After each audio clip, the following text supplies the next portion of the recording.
comenzando con esta serie que le hemos puesto como título Matrimonios con propósito. Y el primer capítulo que vamos a ver el día de hoy, queremos manifestar, poder ver, poder entender cómo ve Dios el matrimonio. ¿Qué es el matrimonio delante de Dios? El capítulo 1 se llama el pacto matrimonial, ¿no? De entrada ya nos está diciendo ahí, ¿verdad?, que el matrimonio es un pacto. Entonces, este es un tema muy interesante. Le voy a decir por qué. Porque nos ayuda a entender muchas situaciones por las que estamos pasando como matrimonios. Nos sirve para recapacitar si en un momento, ¿verdad?, venimos de un matrimonio que no funcionó. Podemos en retrospectiva ver qué es lo que no funcionó, por qué no funcionó, y si estamos también, ¿verdad?, con miras hacia el futuro, establecer ese pacto matrimonial, pues también, ¿verdad?, poder prever y poder decir, bueno, esto es lo que Dios requiere de mí, o esto es lo que Dios requiere de nosotros como matrimonio.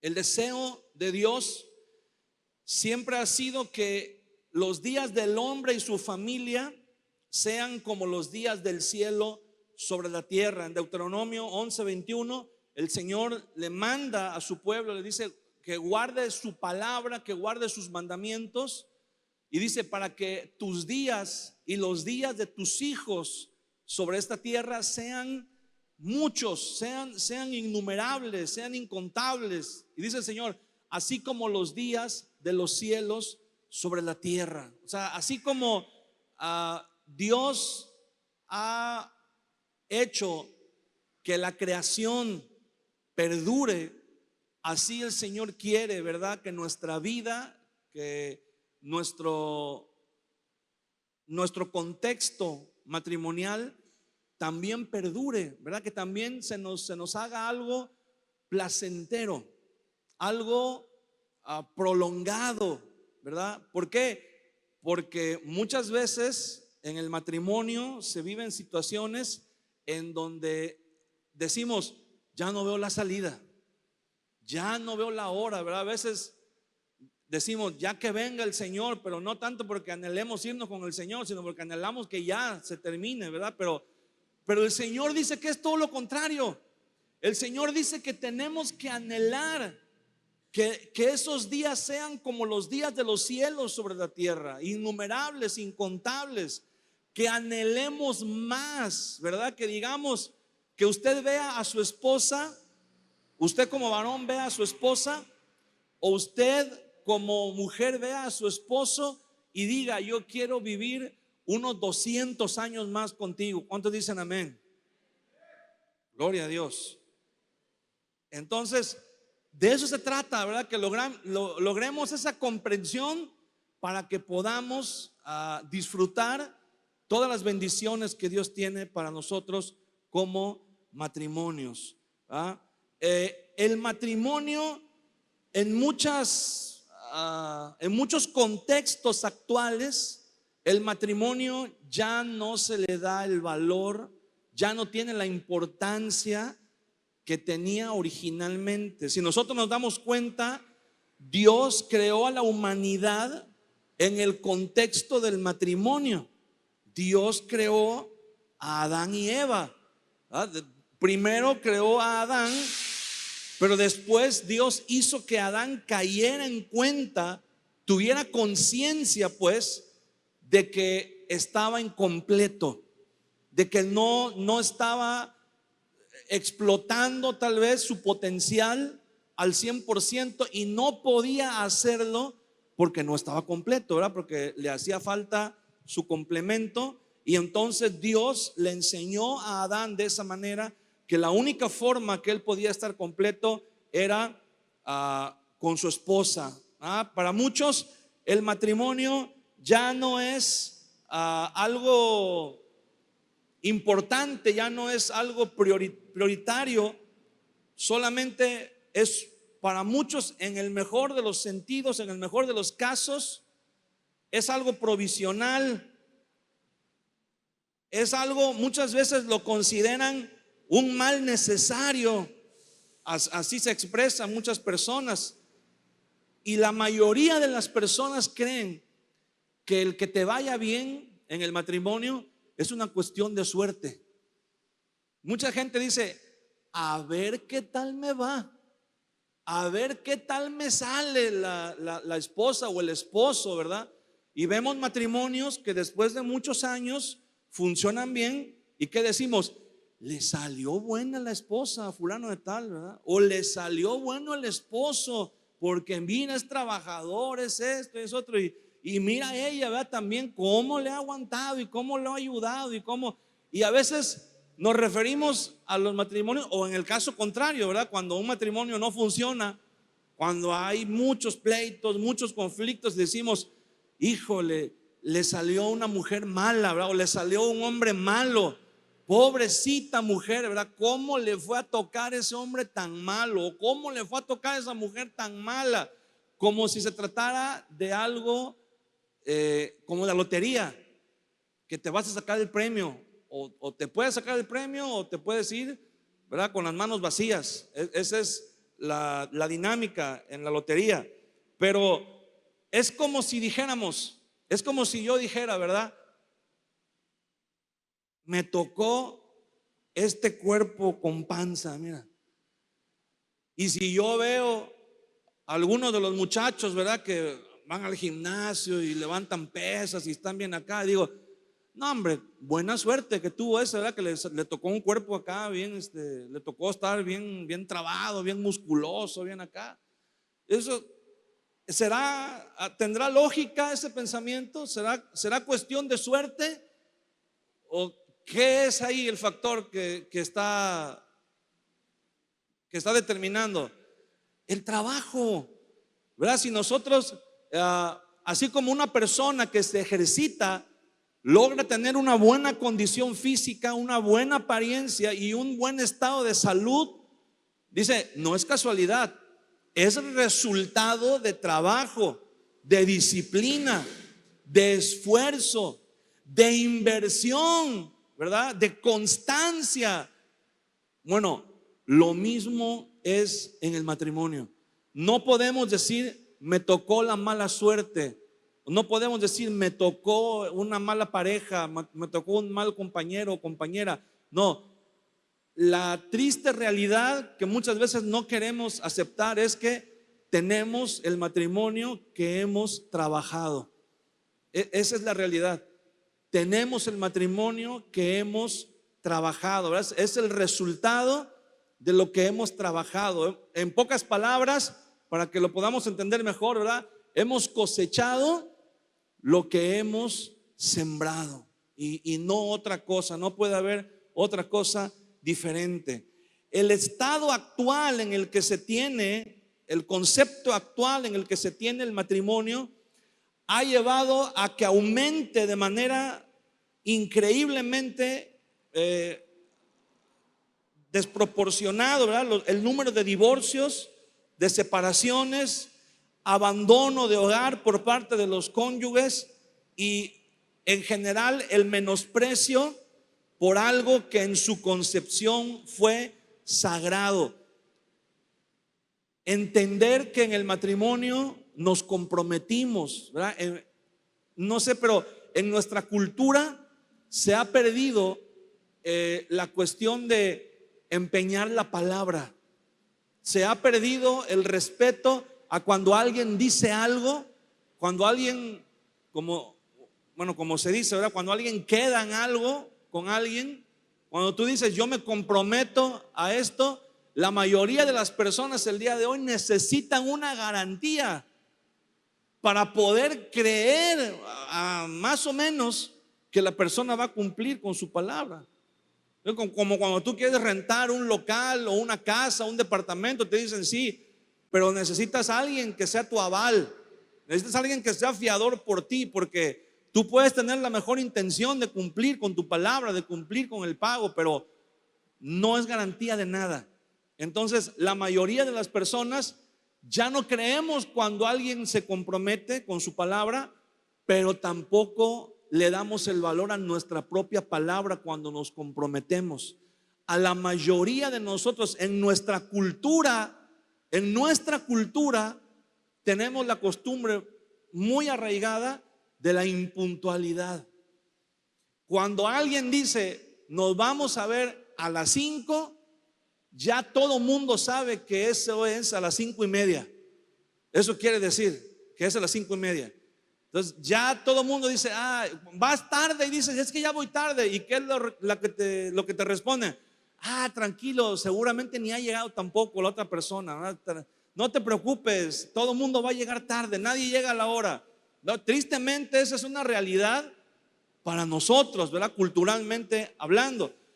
Hay lugares, ¿verdad? Hay culturas en donde la palabra tiene un valor muy, muy, muy profundo, muy fuerte, de tal manera que no cumplir con la palabra conlleva sanciones o conlleva la ruptura o el alejamiento de las personas con las que te estás relacionando, ¿verdad? Y eso tiene mucho que ver también, eso afecta al matrimonio.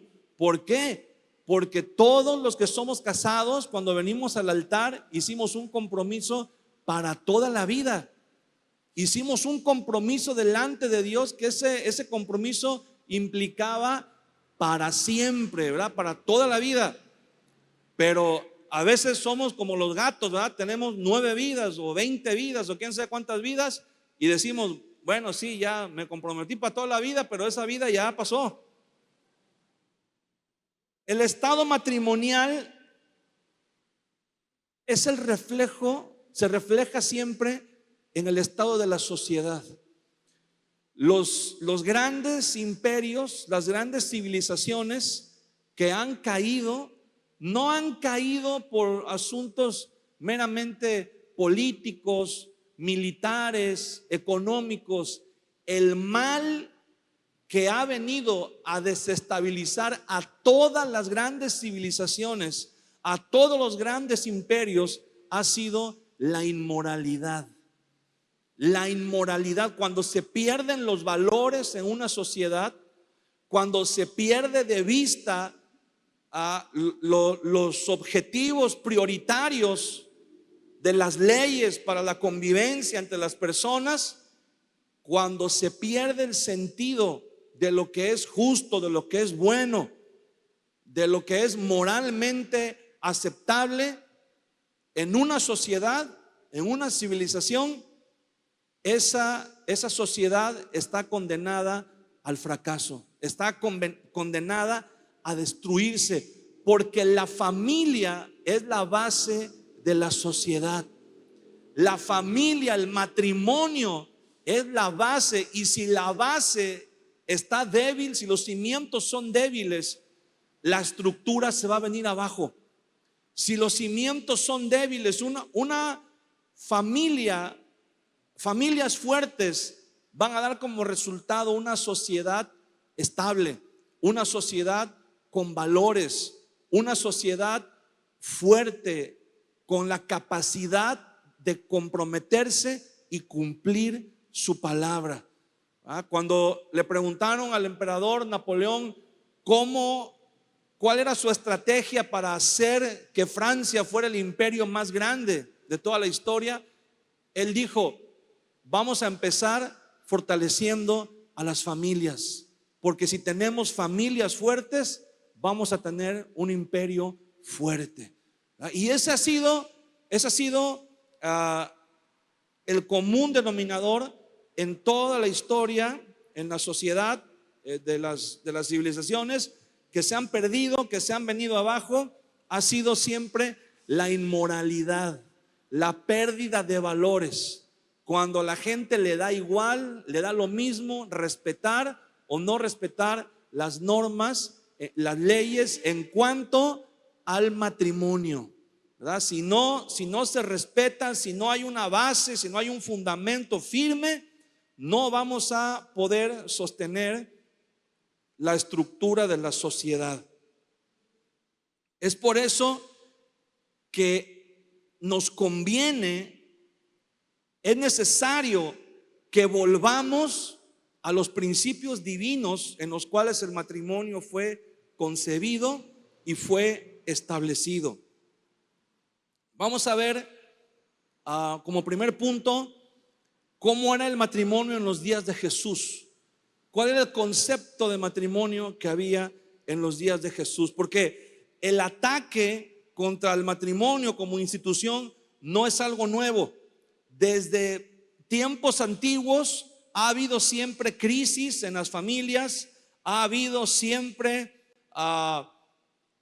problemas que si los analizamos, si los estudiamos, su origen es familias disfuncionales. Su origen siempre que vamos a rastrear el origen de los grandes problemas en el mundo, siempre va a ser problemas originados en la disfunción familiar, ¿verdad? En una dinámica tóxica en la familia, y ahí se pierde todo, ¿verdad? Ahí se pierden los valores, ahí se pierden los principios que deben regir la vida de cada individuo. Lo hemos dicho, cuando Dios le dice a Adán y Eva que tienen que multiplicarse, antes de decirles que se multiplicaran, dice la Biblia que Dios dijo: hagamos al hombre a nuestra imagen, conforme a nuestra semejanza. Así que cuando Dios le dijo al ser humano, a Adán y Eva, que tenían que reproducirse, que tenían que multiplicarse, no solamente les estaba diciendo que tenían que tener hijos, como locos para llenar la tierra. No solamente habló de multiplicarse en números, no solamente habló de multiplicarse en cantidad, pero ellos tenían que multiplicar esa imagen de Dios que había en ellos. La imagen que Dios puso de sí mismo en Adán y Eva. Adán y Eva eran los encargados de poner esa imagen de Dios en sus hijos. No era que Adán y Eva nada más iban a tener hijos así como conejos y le iban a decir a Dios: no, Dios, pues tú encárgate de poner tu imagen en ellos. No, era responsabilidad ahora de ellos enseñarles a sus hijos el temor de Dios, enseñarles a sus hijos que antes que confiar en sus propias fuerzas, en su propia sabiduría, antes ellos tenían que tener en sus vidas como principio el temor de Dios. Si no hay temor de Dios, se va a perder todo lo demás. Todo lo que podamos intentar sembrar, todo lo que podamos intentar establecer, siempre va a caer, como decimos comúnmente, ¿verdad?, en saco roto. ¿Por qué? Porque el temor de Dios es el principio de la sabiduría. El temor de Dios es la base de la cual debemos partir. En los tiempos de Jesús había entre los rabinos, entre los maestros, había dos escuelas principales, dos líneas de pensamiento principales. Estaba la escuela de un rabino llamado Hillel, H-I-L-L-E-L, Hillel. Ese rabino Hillel era el que había tenido mayor influencia sobre la secta de los fariseos. Los fariseos veían el matrimonio no como un pacto, sino como un contrato, más bien. Y hay una gran diferencia entre un pacto y un contrato. En un contrato es un convenio que se celebra entre dos partes, donde cada una de las partes se compromete a aportar, a dar algo para que la relación funcione. Y si uno de los dos no cumple con lo convenido, el contrato se da por terminado y la otra parte queda libre de toda responsabilidad. Pero Dios no estableció el matrimonio como un contrato, sino como un pacto. Ahorita vamos a ver cuáles son las características del pacto. Pero para la línea de pensamiento de los fariseos, influenciados por la escuela de Hillel, el divorcio era una herramienta, era un recurso que se podía usar por cualquier motivo, se podía justificar por cualquier motivo que el marido quisiera. La mujer no tenía ni voz ni voto. El esposo se podía divorciar, podía darle carta de repudio a la mujer si no sabía cocinar. El esposo se podía divorciar de ella. Si no quedaba la ropa bien limpia, se podía divorciar de ella. Si no tenía la casa ordenada, se podía divorciar de ella. Si le salía un hijo feo, se podía divorciar de ella. Hay datos, hay registros históricos de que incluso el marido le podía dar carta de divorcio a la esposa. Si la esposa roncaba en la noche, el marido se podía divorciar de ella. Entonces imagínense, era un recurso que se podía usar prácticamente por cualquier cosa.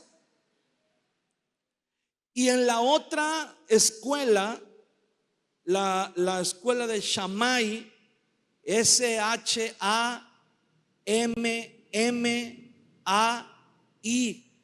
Shammai, ellos consideraban que el divorcio únicamente se podía usar, era un recurso que se podía usar únicamente bajo las circunstancias del adulterio. Únicamente, ¿verdad? Solo esa era la justificación para divorciarse. Ante estas formas de pensamiento es como Jesús presenta el matrimonio en el episodio de Mateo capítulo 9, del versículo 3 al 11. Si usted, bueno, es un pasaje que hemos leído muchas veces, no lo vamos a leer ahorita, ¿verdad? Porque no nos daría tiempo, pero en ese pasaje Jesús confronta estas dos líneas de pensamiento con lo que Dios estableció desde el principio. Y podemos ver los siguientes puntos en este pasaje que Jesús habla. En primer lugar, Dios es el creador del matrimonio. El matrimonio, contrario a lo que mucha gente piensa, ¿verdad? No lo inventó el diablo, lo inventó Dios. Eso es lo primero que el Señor nos está diciendo. Entonces, cuando hay problemas en el matrimonio, ¿a quién debemos acudir primero? Al Señor. Al Señor, claro que sí, a la palabra de Dios. Claro que podemos tener asesoría, ¿verdad? De gente que conoce el tema, que conoce la Biblia, que conoce el contexto, ¿verdad? Gente, sobre todo en el contexto de la iglesia, gente que hace parte del trabajo pastoral en la iglesia. Por supuesto, ¿verdad? Que podemos acercarnos a personas que puedan. Por supuesto que muchas veces, cuando es necesario, también puede haber la intervención de algún profesional en la rama de la psicología. Hay personas que están muy preparadas y que nos ayudan a ir quitando, ¿verdad? Los psicólogos tienen herramientas en donde poco a poco, a través de algunas sesiones, ¿verdad? Van haciendo como la cebolla, van quitando las capas, van quitando lo que no nos deja ver, lo que no nos permite ver el problema. El psicólogo te quita todas las distracciones y todo, como que te ayuda a aterrizar y a decirte: este es el problema. ¿Verdad? Te pone enfrente al espejo y te dice: este es el causante de tus problemas. Entonces ya una vez que uno reconoce y dice: sí, es cierto, yo soy el causante, ahora ¿cómo le hago? Bueno, ahí es donde la psicología y la ciencia está limitada, pero ahí es donde actúa el poder de Dios. Ahí es donde el Espíritu Santo nos puede ayudar a realizar cambios, transformaciones en nuestra vida que de otra manera, humanamente hablando, sería prácticamente imposible. Entonces, Dios es el creador del matrimonio y Él es el único que nos puede ayudar a resolver los conflictos. Y que pudiera haber alguien que dijera, no, yo no tengo conflicto. Bueno, gracias a Dios, ¿verdad? Pero el Señor te puede ayudar a que te mantengas así, ¿verdad? Sin conflictos, digamos así, muy fuertes, ¿verdad? O sea, nada más con los del pan nuestro de cada día. Entonces, ese es un punto. Otro punto es: el matrimonio es guiado por la voluntad de Dios. Dios sabe qué es lo mejor para nosotros. Mire, hablando del divorcio, como el Señor lo habla ahí en el capítulo que dijimos en Mateo 19, Jesús les dice en el versículo 8 a los fariseos: por la dureza de vuestro corazón, Moisés os permitió repudiar a vuestras mujeres, mas al principio no fue así. Los fariseos vienen y le preguntan: maestro, ¿cómo ves? ¿Estás de acuerdo en que se puede un hombre divorciar de su esposa? ¿Por qué motivos se puede divorciar de su esposa? Y esa pregunta era una trampa, porque si Jesús hubiera dicho, se puede divorciar por cualquier cosa, los del pensamiento de la escuela de Gilel hubieran estado contentos, pero todos los demás se hubieran ofendido. Y si Jesús hubiera dicho, bueno, se puede divorciar solamente por causa del adulterio, entonces los de Shammai hubieran estado contentos, pero todos los demás se hubieran ofendido. Y entonces Jesús dice: mira, déjate de lo que diga fulano y sultano, vamos a ver qué dice la palabra de Dios. La palabra de Dios dice que en el principio el que los creó, dice, varón y hembra los creó. Y alguien puede decir, ¿y qué tiene que ver ahí?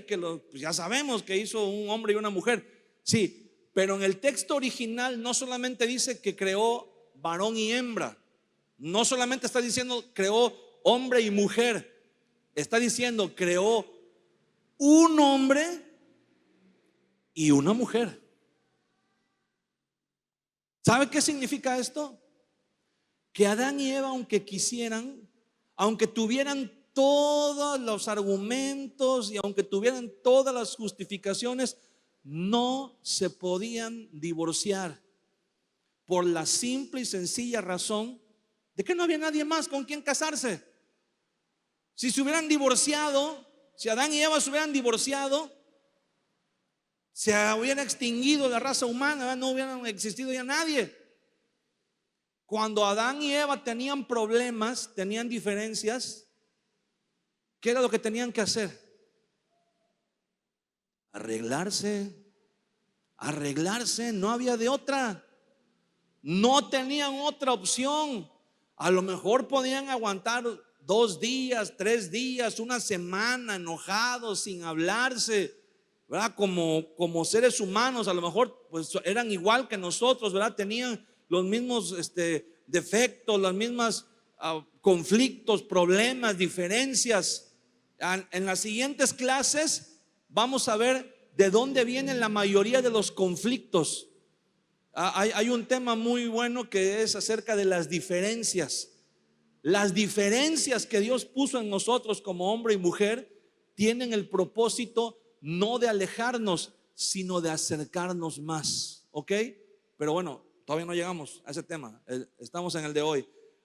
Entonces, seguramente Adán y Eva también tenían conflictos. No vaya usted a pensar que eran el matrimonio perfecto. No vaya usted a pensar, mire, nada más véalo desde este punto de vista. ¿Por qué Eva estaba sola cuando la serpiente llegó? ¿Por qué Eva pudo prestarle oídos a la serpiente, a lo que la serpiente le decía? ¿Dónde estaba su marido en ese momento? ¿Qué estaba haciendo? ¿Por qué Eva tenía la necesidad de escuchar y ser escuchada por alguien más que no era su marido?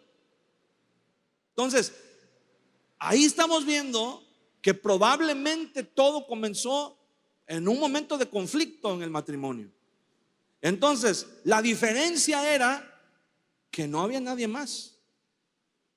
Adán y Eva podían enojarse y podían estar enojados horas, días, tal vez semanas, pero llegaba un momento en que decían, oye, ya, vamos a contentarnos, ¿verdad? Porque pues ni modo, ¿qué vamos a hacer? No tenían no tenían cobija, ¿verdad? Sentían frío en las noches, pues se tenían que arreglar, tenían que platicar, no había de otra.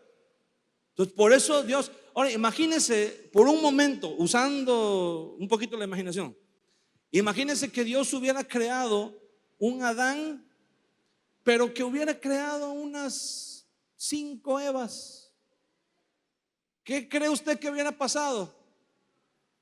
Pues Adán hubiera dicho, no, pues esta salió mala, vamos a probar a ver qué tal con la otra, ¿verdad? Hubiera sido un recurso, y esa es la trampa en la que muchos caen, sin saber que el problema no es la otra persona. El conflicto en el matrimonio nunca va a ser con una sola de las partes. El conflicto, el problema siempre va a ser de los dos, siempre.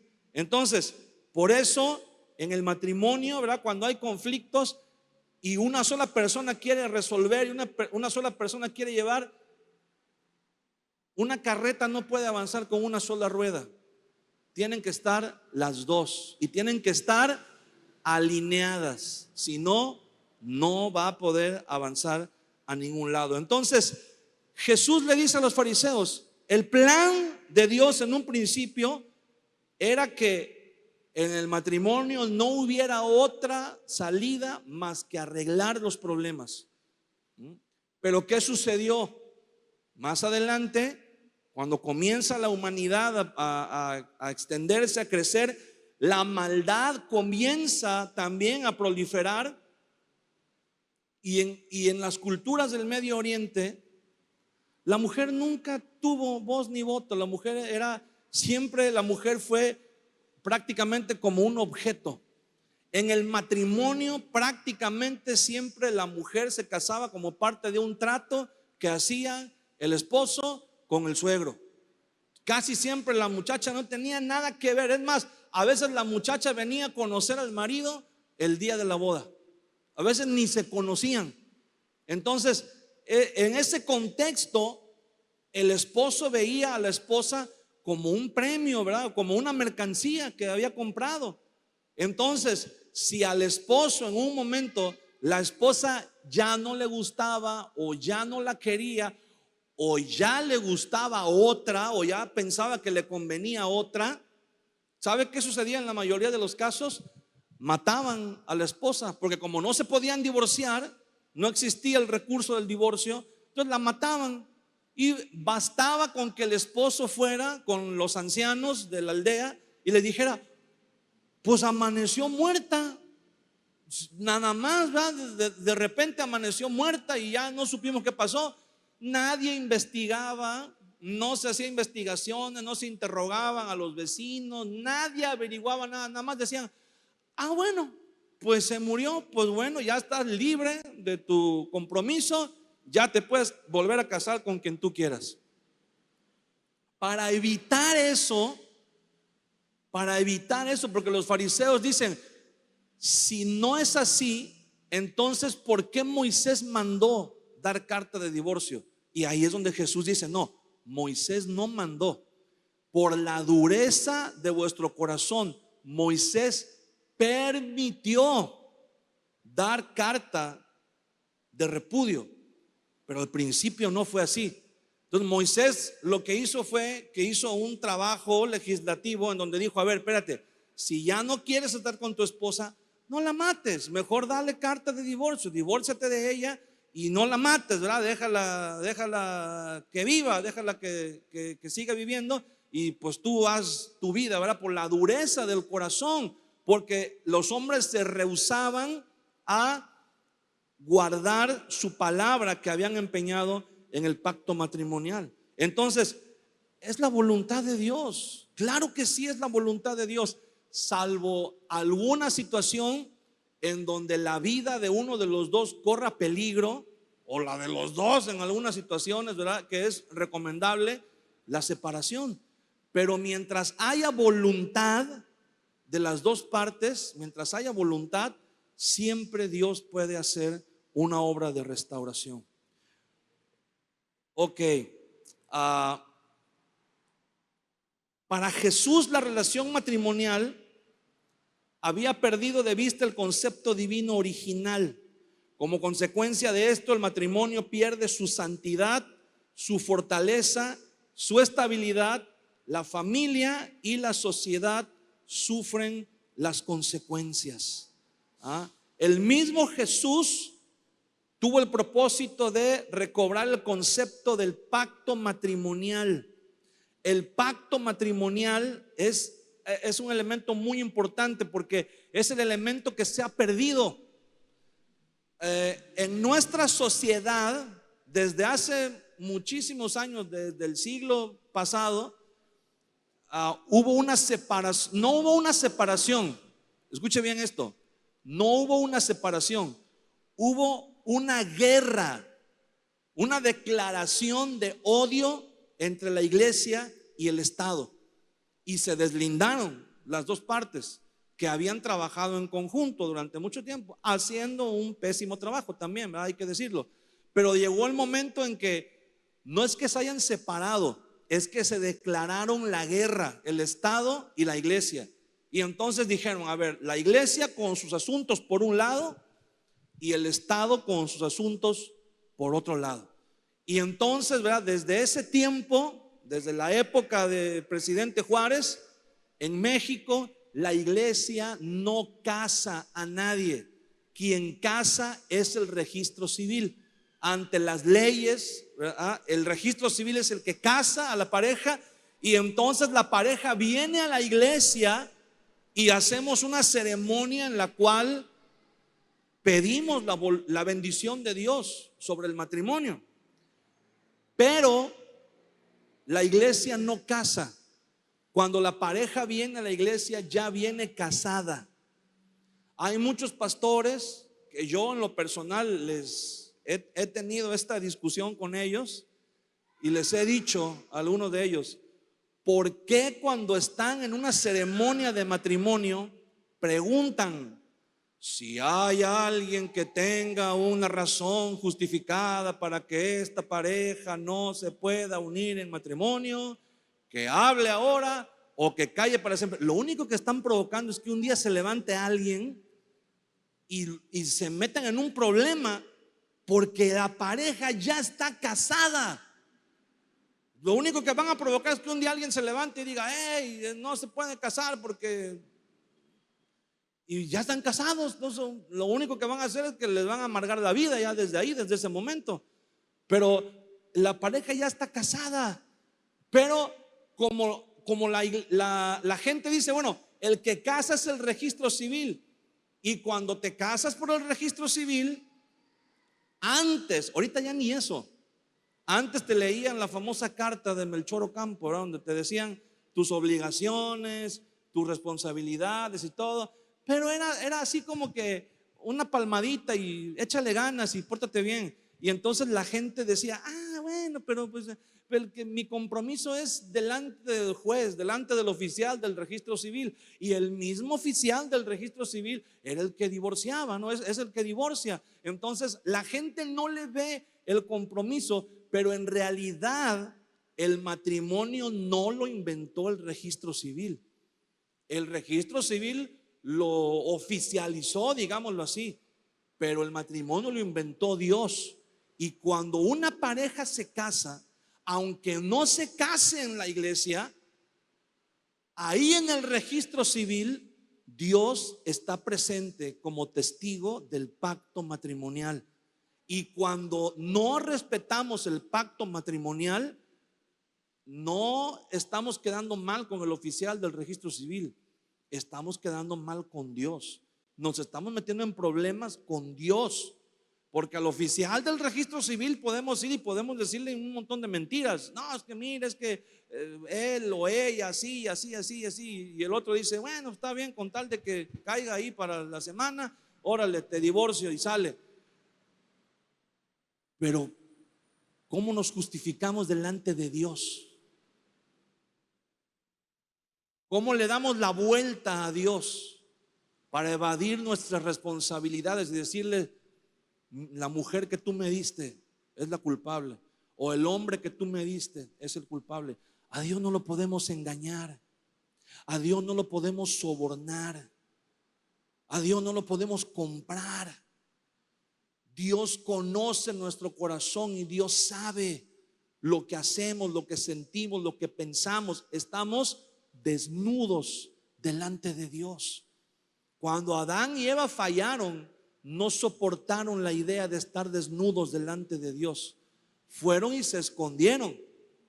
Lo que ellos no sabían era que Dios los podía ver incluso ahí donde estaban escondidos. Sí lo sabían, pero fue un mecanismo de defensa de su propia mente, de su propia conciencia, de pretender esconderse del juicio de Dios. Malaquías capítulo 2, versículos 13 al 16. El Señor le está reprochando al pueblo de Israel y está usando la figura del matrimonio para decirles lo que han hecho mal. Malaquías capítulo 2. Vamos a leerlo rápidamente. Esto sí es necesario que lo leamos, son unos cuantos versículos. Malaquías 2:13 hasta el 16. Dice: y esta otra vez haréis cubrir el altar de Jehová de lágrimas, de llanto y de clamor. Así que no miraré más a la ofrenda para aceptarla con gusto de vuestra mano. Mas diréis: ¿por qué? Porque Jehová ha atestiguado entre ti y la mujer de tu juventud, contra la cual has sido desleal, siendo ella tu compañera y la mujer de tu pacto. Hasta ahí vamos a leer. ¿Se dan cuenta cómo el Señor dice: tienes que arrepentirte? Tienes que arrepentirte. Tienes que demostrar con lágrimas que hay arrepentimiento en tu corazón. Y el pueblo dijo: ¿por qué, Señor, si estamos bien? Dice: sí, estás bien en todo. Dice: pero en tu matrimonio has sido desleal con la mujer de tu pacto, con la mujer de tu juventud. Está diciendo el Señor, ¿verdad? Está hablando, está usando la figura de un matrimonio que lleva muchos años casado. Y está diciendo: acuérdate que el pacto matrimonial tiene tanta validez hoy como el día en que te comprometiste. Y dice: la mujer de tu pacto, ¿verdad? Y el Señor es el que atestigua el pacto con nosotros. Y el elemento clave aquí es el pacto. Un pacto no puede ser visto como un simple contrato o un acuerdo entre dos personas. Muchos probablemente no entienden lo que encierra el concepto de pacto en la relación matrimonial. Y eso es lo que el apóstol Pablo quiso decirnos cuando dice que el matrimonio es un grande misterio en Efesios 5:32. Solamente quienes han conocido a Dios y han permitido que Él dirija su matrimonio pueden entender que han hecho pacto con su cónyuge y con Dios. Cuando Pablo dice que el matrimonio es un misterio, no quiere decir que es un rompecabezas, no quiere decir que es imposible de entender. Al contrario, dice, le voy a dar la definición de misterio. Dice: el misterio era definido como una forma de conocimiento que confería invaluables beneficios, pero que estaba restringido a un grupo especial. En este caso, a los casados. Quienes hacían parte del ministerio estaban unidos estaban unidos a sus principios y prácticas de fe. ¿Por qué es un misterio el matrimonio? Porque es un conocimiento que está reservado solamente para los que están dentro del contexto del matrimonio. Del contexto del matrimonio desde el punto de vista de Dios, de la palabra de Dios. Cuando nosotros entramos en ese contexto de la palabra de Dios, tenemos esa información y esa información nos da beneficios, nos bendice nuestra vida. Entonces, vamos a ver lo que significa el pacto, ¿verdad? Bueno, nos queda ya poco tiempo, pero vamos a ver hasta dónde alcanzamos a ver. ¿Qué significado tiene el pacto? El pacto no significa A diferencia, como dijimos ya, del contrato, en el contrato cada una de las partes se compromete a cumplir con lo que le toca, con lo que le corresponde. Y si una de las dos partes no cumple el contrato pierde su validez. Y la otra persona a la que no se le cumplió queda libre de todas las obligaciones, de todos los compromisos. Un pacto no es así. En el pacto, las dos partes que hacen el pacto se comprometen, pero se comprometen con su vida. ¿Por qué? Porque se comprometen, el pacto casi siempre llevaba implícita la idea de que la persona que no cumpliera, por eso en el pacto, la diferencia que hay principalmente entre el pacto y el contrato es que en el pacto cada una de las partes se compromete a dar un 100%, no un 50%, un 100%. Por eso el pacto sigue vigente aunque una de las dos partes no cumpla. Aunque una de las dos partes no cumpla, se sigue teniendo un 100%, porque la otra parte sí está cumpliendo, sí está comprometida. Entonces, el ejemplo perfecto que tenemos de un pacto es el pacto que Dios hace con Abraham. En Génesis capítulo 15,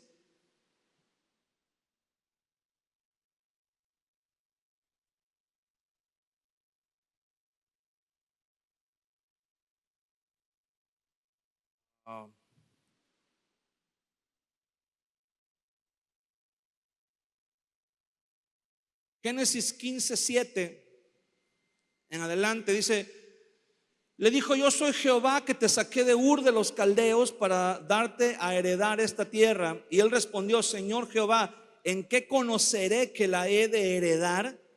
Y le dijo, tráeme una becerra de 3 años y una cabra de 3 años y un carnero de 3 años, una tórtola también y un palomino.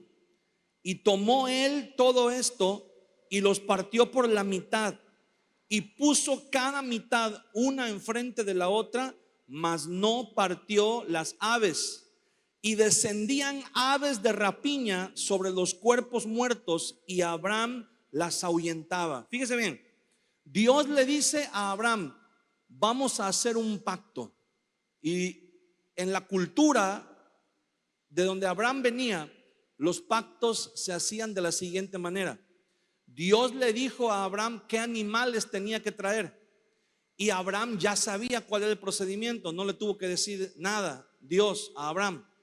Abraham tomó los animales, los mató y los partió a la mitad, menos las aves, pero la becerra, el carnero y la cabra los partió por la mitad Abraham y puso una mitad de un lado y otra mitad del otro lado. ¿Ok? Los pactos se hacían de la siguiente manera. Las dos personas, era como que había un pasillo ahí, ¿verdad? Y de un lado estaba una mitad de los animales y del otro lado estaba la otra mitad de los animales. Y entonces cada persona se ponía a un extremo de ese pasillo. Y entonces la primera persona pasaba caminando en medio de las mitades de los animales y decía que así como estos animales están partidos a la mitad, que así me haga Dios, y aún más si no cumplo con mi parte del pacto. Y cruzaba caminando y diciendo estas palabras hasta el otro lado, y la persona que estaba hasta el otro lado entonces caminaba hacia este lado y decía las mismas palabras: así como estos animales están partidos a la mitad, así me haga Dios a mí si no cumplo con mi parte de este pacto. Y después de eso, como señal de confirmación del pacto, comían parte de la carne de los animales, la asaban y la comían. Entonces, cuando Dios le dice a Abraham, trae estos animales, Abraham entiende que Dios va a hacer un pacto con él. ¿Cuál es aquí el punto clave? Que cuando dos personas hacían un pacto, era porque las dos personas tenían algo que el otro necesitaba, ¿no? Se necesitaban mutuamente, y entonces decían: yo me comprometo contigo a darte esto que tú necesitas y que yo tengo, pero tú te comprometes a darme a mí lo que yo necesito y que tú tienes, ¿no? Entonces Abraham dijo: mira, Dios va a hacer un pacto conmigo. Y Abraham partió los animales. Pero Abraham hizo dos cosas muy sabias. En primer lugar, partió los animales y esperó a Dios. No se adelantó a caminar entre los animales. Esperó a que la presencia de Dios se manifestara.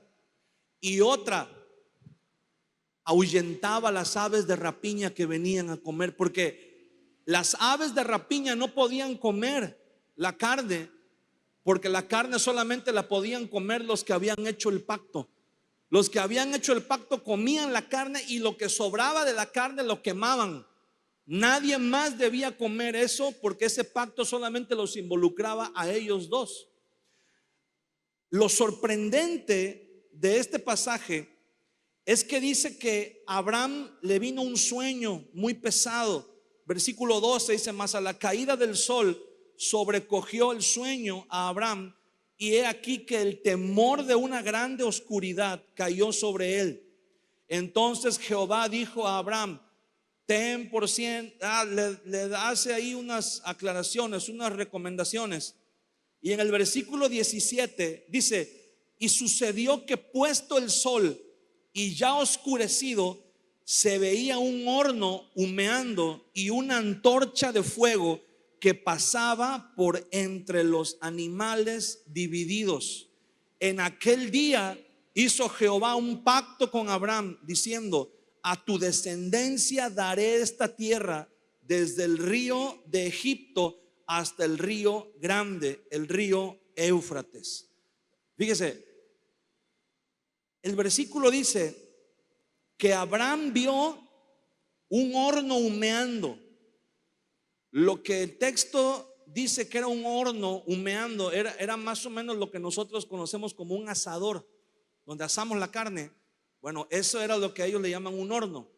Dice que iba humeando, y también era como una antorcha encendida, había fuego. Y dice que Abraham vio cómo esa antorcha y ese horno humeando, dice, pasaba por entre los animales divididos. En el texto original, el sentido que esto tiene es que Abraham no caminó en medio de los animales. Dios caminó de un extremo al otro, y cuando estaba en el otro extremo, Dios volvió a caminar otra vez. Se regresó hasta el extremo donde estaba en un principio, porque Abraham no hizo pacto con Dios.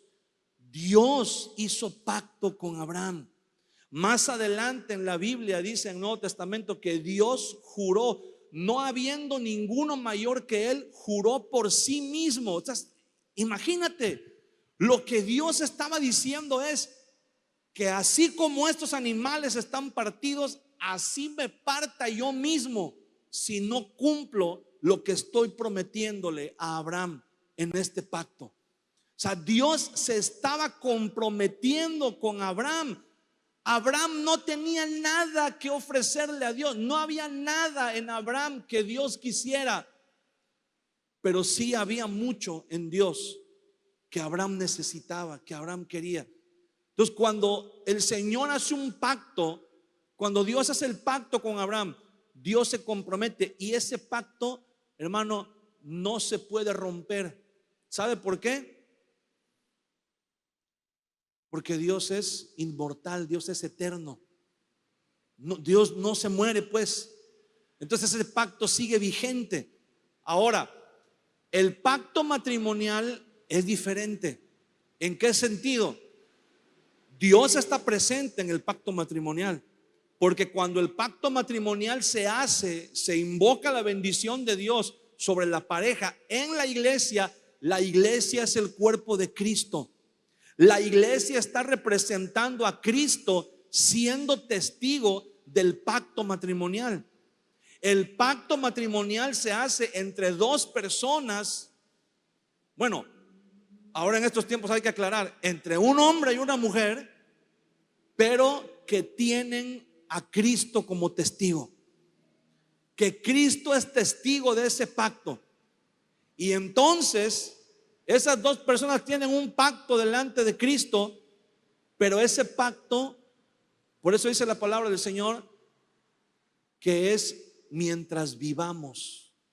Por eso el pastor o el sacerdote o el que oficia el matrimonio dice hasta que la muerte los separe. ¿Por qué? Porque una vez que morimos, ese pacto solamente tiene vigencia en esta tierra, en este mundo.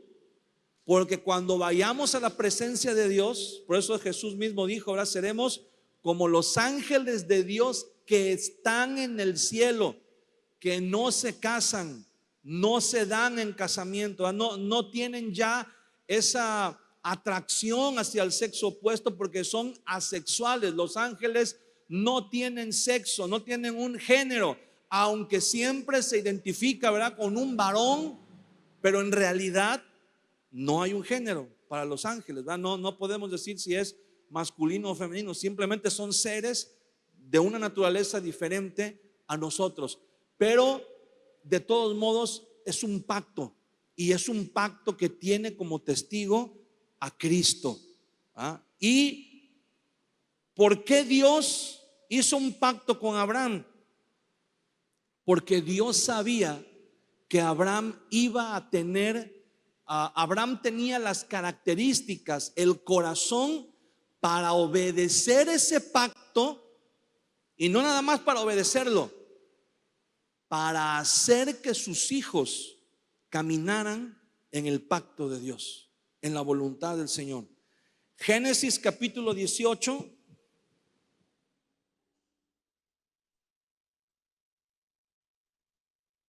versículo 16. Y los varones se levantaron de allí y miraron hacia Sodoma, y Abraham iba con ellos acompañándolos. Siguiente versículo. Y Jehová dijo: ¿encubriré yo a Abraham lo que voy a hacer? Versículo 18. Habiendo de ser Abraham una nación grande y fuerte, y habiendo de ser benditas en él todas las naciones de la tierra. Versículo siguiente. Porque yo sé que mandará a sus hijos y a su casa después de sí, que guarden el camino de Jehová, haciendo justicia y juicio, para que haga venir Jehová sobre Abraham lo que ha hablado acerca de él. Póngale mucha atención a este versículo, al versículo 19. Y hagámonos una pregunta. ¿Podría Dios decir lo mismo de nosotros que dijo de Abraham? ¿Podía Dios decir: porque yo sé que mandará a sus hijos y a su casa después de sí, que guarden el camino de Jehová, haciendo justicia y juicio, para que haga venir Jehová sobre Abraham lo que ha hablado acerca de él? ¿Podría decir Dios lo mismo de nosotros? ¿Podría Dios decir: yo estoy seguro, ¿verdad?, que el pastor Daniel no solamente va a guardar, pero que va a enseñar a sus hijos y a su descendencia después de él? Hermano, Abraham enseñó a su hijo Isaac. Isaac enseñó a sus hijos también. Jacob enseñó a sus hijos de tal manera que, aunque aquí el pacto dice que Dios, en el versículo 13 de Génesis 15 dice: entonces Jehová dijo a Abraham: ten por cierto que tu descendencia morará en tierra ajena y será esclava allí, y será oprimida 400 años, mas también a la nación a la cual servirán juzgaré yo, y después de esto saldrán con gran riqueza, y tú vendrás a tus padres en paz, y serás sepultado en buena vejez, y en la cuarta generación volverán acá, porque aún no ha llegado a su colmo la maldad del amorreo hasta aquí. Entonces Dios le dice a Abraham, mira, van a pasar 400 años aproximadamente donde tu descendencia va a ser oprimida, pero después de esos años yo los voy a regresar y los voy a traer para que se establezcan en esta tierra que yo te estoy prometiendo a ti que va a ser para tu descendencia. Entonces Abraham, yo no sé de qué manera le enseñó a Isaac, le debe de haber repetido todos los días, le debe de haber dicho, mira Isaac, no se te olvide hijo, un día yo no voy a estar, pero la promesa de Dios es esta, tienes que andar en sus caminos, porque esta tierra Dios te la va a dar a ti, a tus hijos, a tus descendientes, pero tenemos que andar en el camino del Señor. Isaac asimiló esa promesa y de igual manera se la transfirió a sus hijos. Y a sus hijos y a sus hijos, de tal manera que el pueblo de Israel, aunque habían pasado 400 años y estaban en Egipto, ellos decían, Dios nos va a llevar a la tierra que nos prometió, a la tierra que le prometió a Abraham. ¿Qué estamos haciendo nosotros como matrimonios para que a cuánto nos gustaría irnos de este mundo en paz, sabiendo que nuestros hijos están en los caminos del Señor, sabiendo que nuestros nietos están en el camino del Señor y que están comprometidos y que no se van a apartar, y que las promesas que Dios nos hizo a nosotros, a lo mejor nosotros no las vimos, pero estamos seguros que un día ellos las van a ver porque van a seguir en el camino del Señor? ¿A cuánto nos gustaría? Bueno, pues el principio de eso, hermano, es luchar por nuestro matrimonio. El principio, la base de eso es luchar por nuestro matrimonio. Si no luchamos por nuestro matrimonio, estamos echando a nuestros hijos al viento. Si no luchamos por mantener un matrimonio en donde la gloria de Dios se manifieste, hermano, les estamos poniendo a nuestros hijos en bandeja de plata al diablo para que los destruya, para que los destroce, para que haga con ellos lo que quiera. Por eso es tan importante que entendamos qué es el matrimonio delante de Dios. El pacto lleva muchas implicaciones, muchísimas que no alcanzaríamos a verlas todas ahora, pero delante de Dios, hermano, el pacto matrimonial.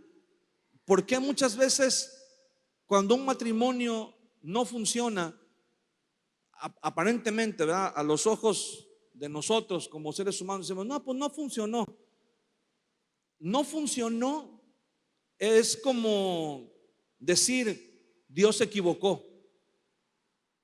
Decir el matrimonio no funcionó es como decir a Dios se le pasó este detalle. Si el matrimonio no está funcionando, en primer lugar tenemos que saber, ¿verdad?, que la responsabilidad es de las dos partes. No podemos decir, no, pues la culpa es de él o la culpa es de ella. No podemos decir, no, pues yo delante de Dios yo esto, no. Dios nos va a llamar a cuentas respecto al matrimonio y todo lo que tenga que ver con el matrimonio, incluidos los hijos. Dios nos va a pedir cuentas a ambos, porque los dos estamos en el pacto matrimonial. Entonces, delante de Dios, el pacto matrimonial tiene mucho alcance. El impacto, la vida de un ser humano está marcada por cómo fue su entorno familiar en los primeros años de su vida. Los primeros años de la vida de una persona en donde depende 100% de sus padres para ser formado físicamente y emocionalmente, esos primeros años de vida van a determinar cómo va a ser el resto de su vida. Eso es lo que nosotros tenemos que entender, porque muchas veces buscamos justificarnos a nosotros mismos y decimos, no, es que yo me merezco ser feliz, es que yo me merezco vivir, es que yo puedo rehacer mi vida, Y sí, en un sentido pudiéramos pensar que sí, pero tenemos que entender que estamos inmersos en un contexto del que no nos podemos librar, no podemos salirnos sin que haya consecuencias. Decimos, no, pues ya pasó, no, pues ya se fue, sí, pero hay consecuencias. ¿Y con qué nos vamos a justificar delante de Dios? ¿Con qué nos vamos a esconder delante de Dios? A decirle, no, Señor, pues mira, es que, pues sí, mis hijos salieron así, pero pues yo no tuve la culpa. Mira, este hombre que tú me diste, o esta mujer que tú me diste, o esto y lo otro, ¿verdad? Pero ¿qué hay de nuestras responsabilidades? ¿Qué hay? Ahora, ¿por qué tenemos que entender todo esto?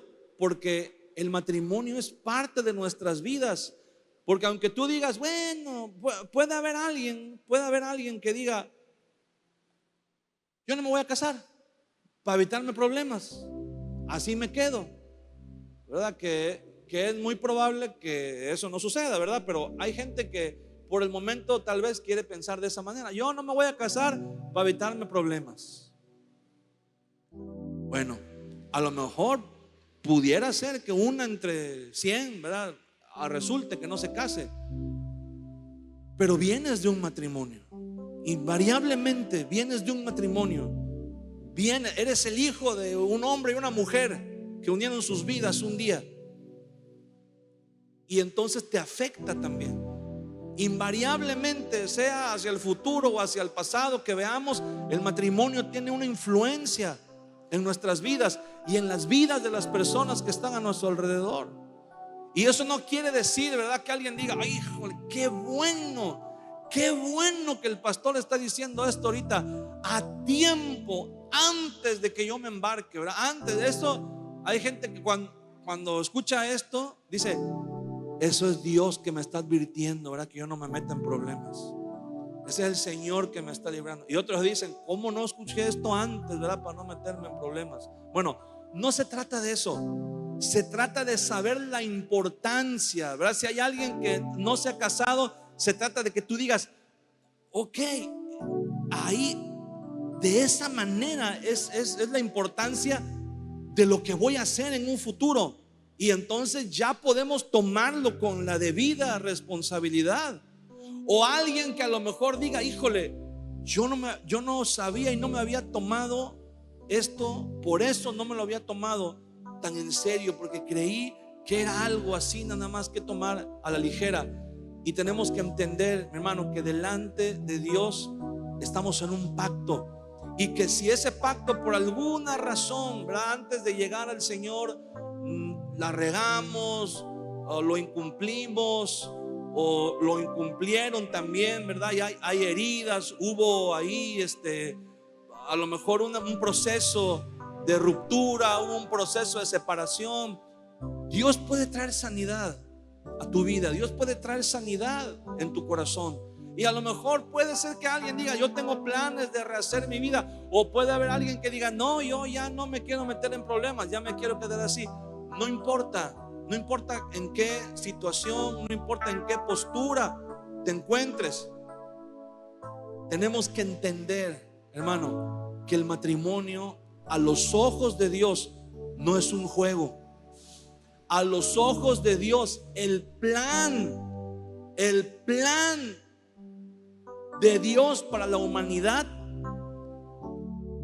la base y el punto de partida es el matrimonio. Es el matrimonio.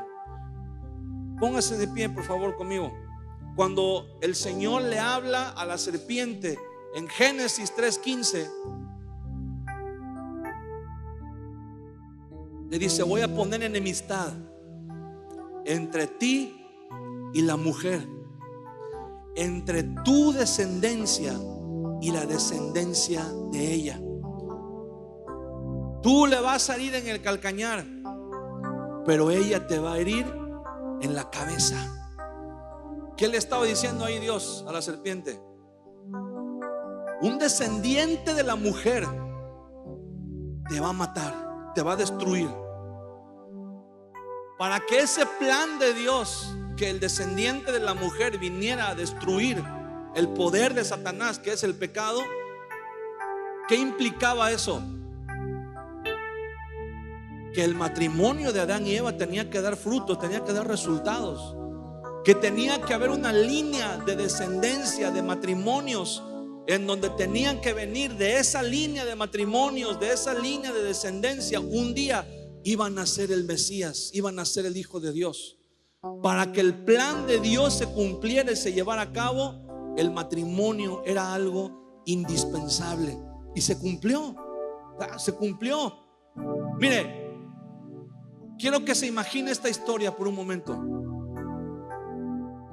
María y José están comprometidos, se van a casar.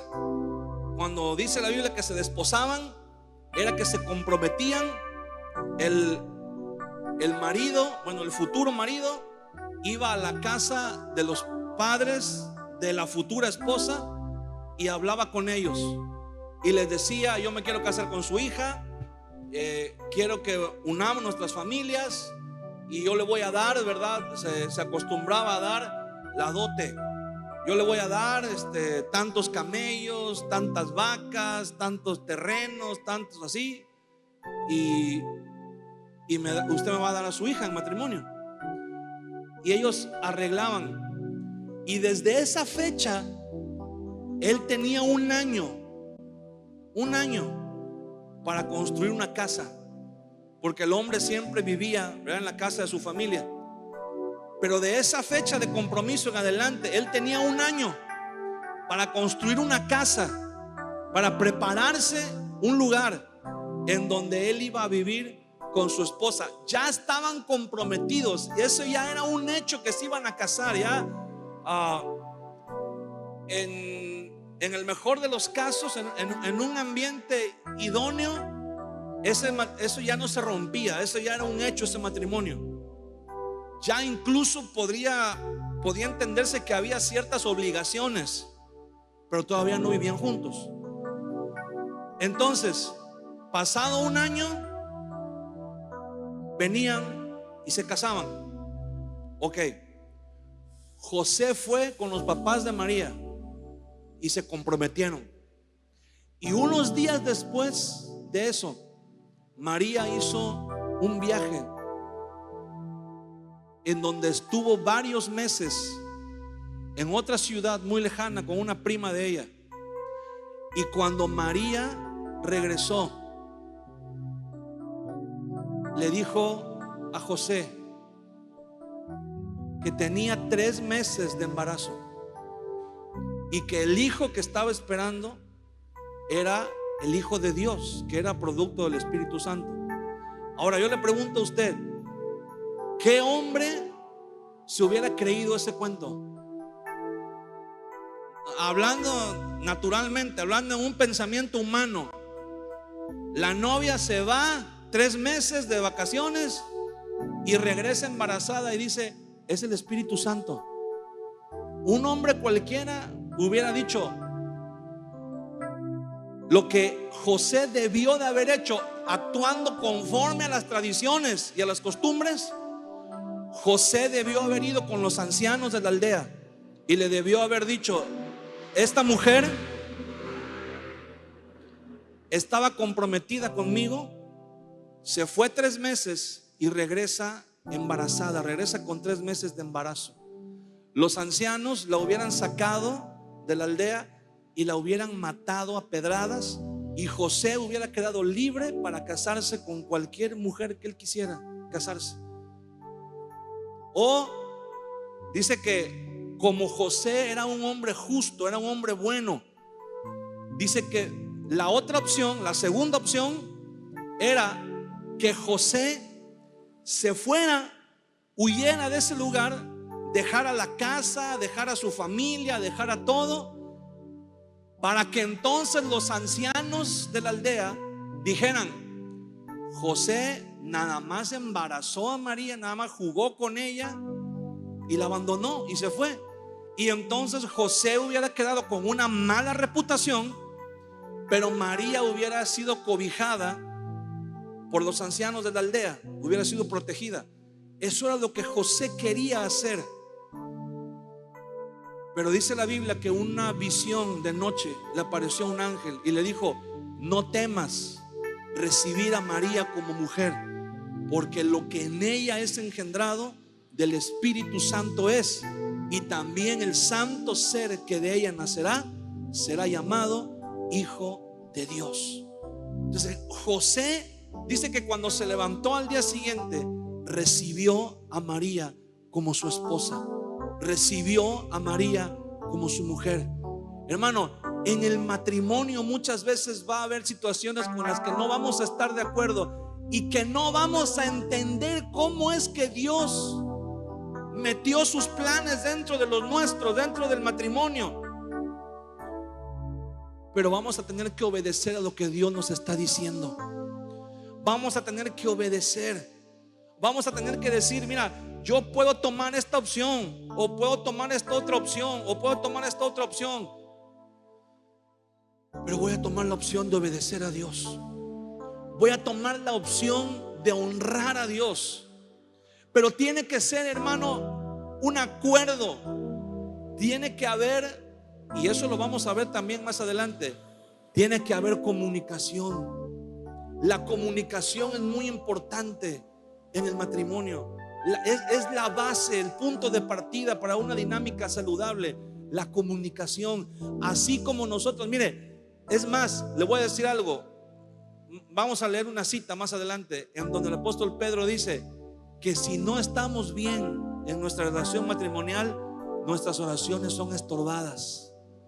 No podemos orar con libertad. No podemos estar bien delante de Dios porque no hay una buena dinámica, no hay una buena comunicación en el matrimonio. Y esto implica a los dos, tanto al hombre como a la mujer, ¿verdad? No podemos nosotros esperar que la bendición de Dios fluya si no hay un acuerdo entre nosotros, si no estamos unidos. Y muchas veces vamos a tener que renunciar a tener la razón. Muchas veces vamos a tener que ceder. Muchas veces nos va a tocar, hermano, hermana. Hay una palabra que ya no nos gusta y que los cristianos la han desechado, la hemos sacado de nuestro vocabulario desde hace muchos años, pero la tenemos que retomar. A veces nos va a tocar morir. Nos va a tocar morir. A veces vas a tener que morir a lo que tú quieres, a lo que tú esperas, a aquello a lo que tú tienes derecho. A veces vas a tener que morir, no para darle la razón a la otra persona, pero para que Dios sea glorificado, para que Dios sea exaltado. Y tenemos que confiar en Dios, hermano. Mientras haya voluntad, Dios puede hacer cosas, Dios puede obrar, Dios puede hacer milagros. Vamos a confiar, vamos a creer que hay esperanza. Vamos a creer que Dios puede hacer algo, que de nuestro matrimonio pueden salir. Mira, ¿quieres ver a una mujer que ya no esperaba nada de su matrimonio? Sara. Dice que Dios hablaba con Abraham en su tienda, y las tiendas, que eran carpas de tela, tenían una división en donde en un lado estaban las mujeres y en otro lado estaban los hombres. Y entonces dice que Dios estaba hablando con Abraham, pero del otro lado Sara estaba escuchando, porque no había paredes, era una cortina nada más que dividía. Y Dios le dijo a Abraham: vas a tener un hijo. ¿Y sabe qué hizo Sara cuando escuchó eso? Se rió. Y no vaya usted a creer que se rió así de que se sonrió. No, fue una risa burlona.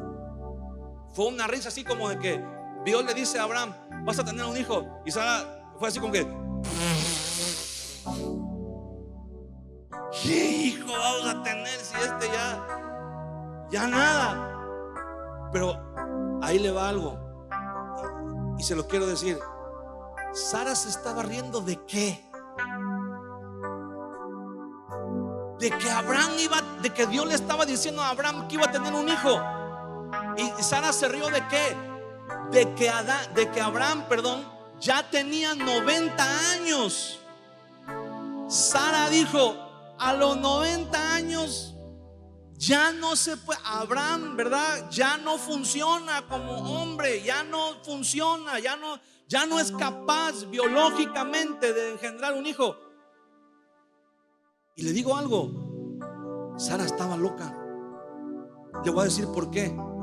Porque Abraham ya no podía a los 90 años, pero ella nunca pudo, porque dice la Biblia que ella era estéril desde joven. Y Abraham nunca se rió de ella. Abraham nunca se burló de ella. Abraham se quedó con ella. La costumbre en Medio Oriente en la antigüedad era que si una mujer era estéril, el marido tenía todo el derecho de abandonarla y hacer su vida con otra mujer, porque no había bendición más grande de Dios para un hombre que tener hijos. Y si la mujer no le daba hijos, el hombre tenía derecho de buscarse otra mujer. Y Sara, dice la Biblia, que ella era estéril desde joven. Y Abraham nunca la abandonó. Abraham se quedó con ella. Su marido le fue fiel, su marido le fue leal, su marido cumplió. Intentaron tener hijos durante muchos años y no se pudo, porque ella era la que estaba estéril. Pero cuando llegó la edad de que él ya no podía biológicamente, ella se burló de él. Ella dijo: a los 90 años mi señor va a tener. ¿Cómo crees? Y eso le debe de haber dolido a Abraham, porque Abraham debió de haber dicho: yo porque ya tengo 90 años, pero tú desde que eras joven no pudiste, y yo nunca te dejé, yo nunca te abandoné. Y por eso Dios llama a Sarai y le dice: ¿te reíste? Y ella dice: no, yo no me reí. ¿Cómo no? Te reíste. Pero te voy a enseñar algo, le dice Dios. Yo te voy a demostrar que yo soy Jehová. Yo te voy a demostrar que lo que yo he dicho se va a cumplir. Y tuvieron un hijo. A pesar de los errores que cometieron, a pesar de todas las complicaciones que hubo, al final de cuentas la palabra de Dios se cumplió. ¿Sabes por qué? Porque hubo un hombre que cumplió. Y quiero decirte algo: muchas veces hay la tendencia en las mujeres a burlarse del marido. Hay una tendencia cuando Dios quiere usar la vida de un hombre. Cuando un hombre dice: yo quiero servirle a Dios, a veces la esposa es como Sara. A veces la esposa dice: ¿que tú le vas a servir a Dios? ¿Cómo crees? Lo que pasa es que no te conoce el pastor como eres, ¿verdad? Que eres así, así, así y esto. Pero muchas veces ellas no se ven. Ellas no se ven, ¿verdad? Que muchas veces el esposo pudiera también, hablando humanamente, tener una justificación para decirle: sí, pero tú eres así. Pero tienes que valorar si tanto de un lado como del otro, si tu esposo le ha creído a Dios, si tu esposa le ha creído a Dios, tienes que honrar esa fe, porque ese puede ser el hilo que está sosteniendo tu matrimonio. Probablemente tú no tienes ni idea. Probablemente tú estás inocente, ni sabes lo que podría venir sobre tu matrimonio. Pero tal vez por la oración de tu esposo no ha venido. A veces tú dices: ay, es que hay tantos problemas. Sí, y tú no sabes los que habría si no fuera por tu esposo que está orando y que le está sirviendo a Dios. O no sabes lo que vendría si no fuera porque tu esposa está orando y le está sirviendo a Dios. Tenemos que creer cuando Dios nos llama, cuando Dios nos da una palabra, cuando Dios nos dice que Él quiere usarnos, que Él quiere que nuestro matrimonio sea de bendición. Tenemos que aprender y tenemos que entender que para Dios no hay nada imposible. Cierra tus ojos un momento en la presencia de Dios. Señor, estamos delante de ti, desnudos, transparentes completamente. No hay nada, Señor, que podamos esconder delante de ti. Gracias por tu palabra, porque nos has enseñado por medio de ella